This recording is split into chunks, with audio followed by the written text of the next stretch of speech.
Queridos amigos, sejam bem-vindos a mais um vídeo no canal Poptopia. Eu sou o Daniel e no vídeo de hoje eu quero comentar este mangá que eu estou lendo aqui, que é o Leviatã. Esse mangá foi lançado já tem alguns meses, pelo menos o volume 1, pela editora JBC. Recentemente saiu o volume 2, eu tive a oportunidade de receber aqui para lê-los. E vou te falar, que bizarrice e que história esquisita, mas estranhamente interessante. É um mangá do Ishihiro Kurdoi. Essa coleção vai ser completa em 3 volumes, ou seja, só falta mais um volume para essa coleçãozinha e essa história se concluir. E trata-se de uma aventura de ficção científica com elementos de horror. Por que eu estou dizendo isso? Terror, né? A gente vai acompanhar uma nave chamada Leviatã que está fazendo uma viagem interplanetária e entre os seus passageiros temos um grupo de crianças que estão sendo levados por seus professores para participar de uma excursão. Acontece que em determinado momento, já no comecinho da viagem, essas crianças são rapidamente notificadas de que algo muito ruim aconteceu com a nave e esse acidente ele deixa todos eles em uma condição muito adversa. O sistema de suporte de vida, o sistema de ventilação da nave foi amplamente danificado e agora ele só tem 48 horas de oxigênio. A partir dessa notícia ser espalhada, a gente vai ver os jovens se comportarem como verdadeiros animais em busca da sobrevivência. Mas é uma selvageria muito cruel até certo ponto, o que faz com que a narrativa desse quadrinho se debruce muito mais sobre a natureza humana em condições adversas do que sobre uma história de ficção científica, por exemplo, né? Tudo isso a gente acompanha a partir do ponto de vista de 2 personagens. Um é esse robô aqui, que é uma espécie de mordomo, uma espécie de governante daquela seção da nave onde esses jovens estavam hospedados.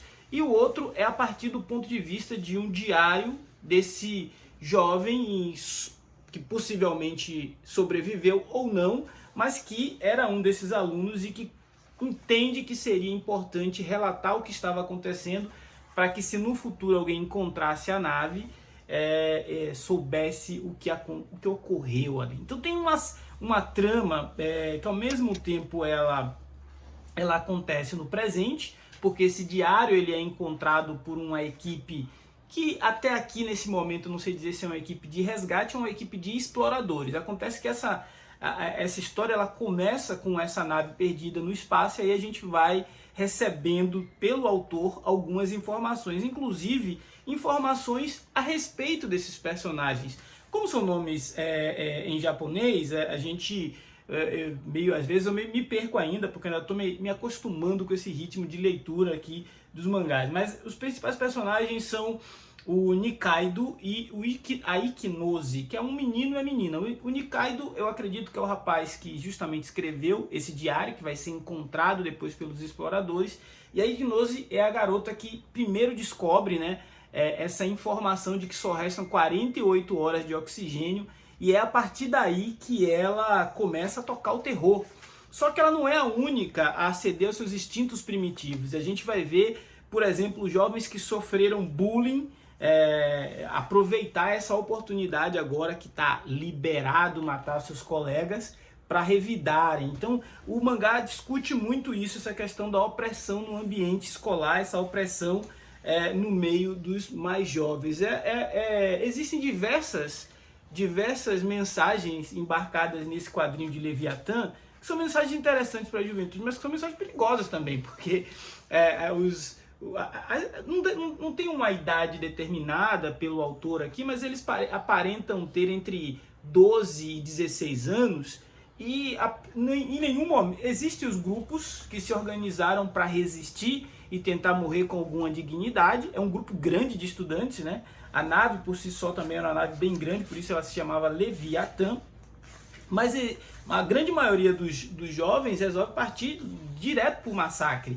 o que é um comportamento meio preocupante. Então, toda essa juventude que estava em excursão aqui era formada por psicopatas em potencial. A gente fica com algumas perguntas. Eu acredito que no volume 3, não só teremos algumas respostas a respeito do que pode ter provocado esse comportamento, mas principalmente com o que aconteceu com quem escreveu o diário, né, que permitiu que essa história fosse contada. Então é um mangá com uma narrativa bem vertical, ele não fica enrolando, ele vai direto ao ponto.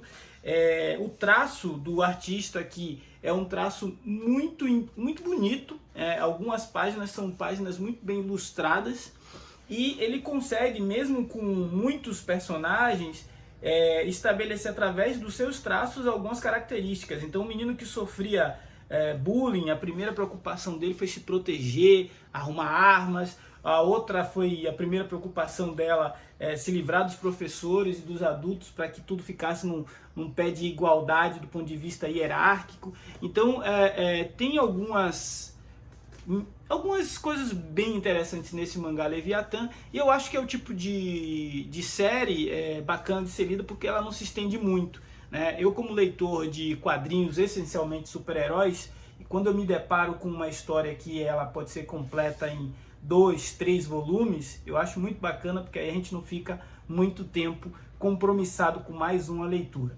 Esse foi o Poptopia de agora. Se não for inscrito, se inscreva, afinal falar de gibi é sempre muito bom, falar de um bom mangá, melhor ainda. Valeu!